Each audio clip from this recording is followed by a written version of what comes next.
Knock Sensor 101. Hey everyone, ChrisFix here. Today we're tackling a problem that can really put a damper on your Silverado's performance, a faulty knock sensor. This little guy plays a big role in keeping your engine running smoothly.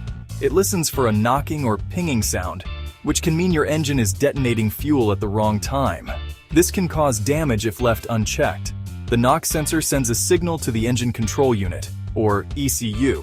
The ECU then adjusts the timing of the spark plugs to prevent damage. A bad knock sensor can't do its job. So if you're hearing that telltale knock or your check engine light is flashing, it's time to dive in and replace that sensor. Let's get started. Before we get our hands dirty, let's gather up the tools we'll need for the job. Having everything ready will make the process smoother.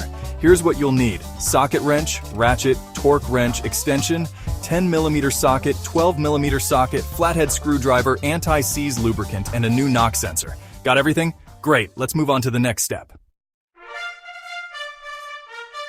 Alright, let's open the hood of your Silverado and take a look around. The knock sensor is usually located on the engine block. It's often near the back or side of the engine. It's a small cylindrical sensor with a single wire connection. It might be a bit tough to spot, so don't be afraid to get in there and have a good look. Before we start unplugging anything, it's super important to disconnect the battery. This is a crucial safety step. It prevents any accidental electrical shorts. Find your negative battery terminal. It's usually marked with A symbol. Loosen the nut on the terminal with a wrench and remove the cable. Safety first, always. Now that the battery is disconnected, we need to get to the knock sensor. Depending on your Silverado's engine, you might need to remove some engine covers or components to reach it. This could include things like air intake tubes, wiring harnesses, or even the alternator. Take your time and refer to your owner's manual for specific instructions. Remember where everything goes, so you can put it all back together later. Section 6. Out with the old unplugging and removing the sensor. With everything out of the way, you should have a clear view of the knock sensor. Using a flathead screwdriver, carefully pry open the connector on the sensor and unplug the wire. Next, grab your socket wrench and the appropriate socket size. Loosen and remove the bolt holding the sensor in place. Once the bolt is out, you can carefully unscrew the sensor from the engine block. Time to say goodbye. Section 7. In with the new. Installing the new knock sensor.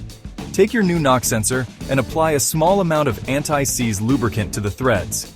This will make it easier to install and remove in the future. Carefully thread the new sensor into the engine block. Hand tighten it as much as you can. Then, using your torque wrench and the correct socket, tighten the sensor to the manufacturer's specifications. This is important to ensure a proper seal and prevent any damage. Section 8. Buttoning it up, reassembly, and reconnection.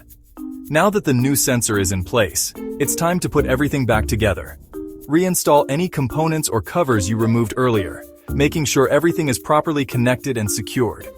Double-check that all the wiring harnesses and connectors are back in their original positions. Once everything is back in place, reconnect the negative battery cable. Tighten the nut securely. Section 9. Keep on truckin', recap, and regular maintenance. And there you have it. You've successfully replaced the knock sensor on your 2005 Chevy Silverado.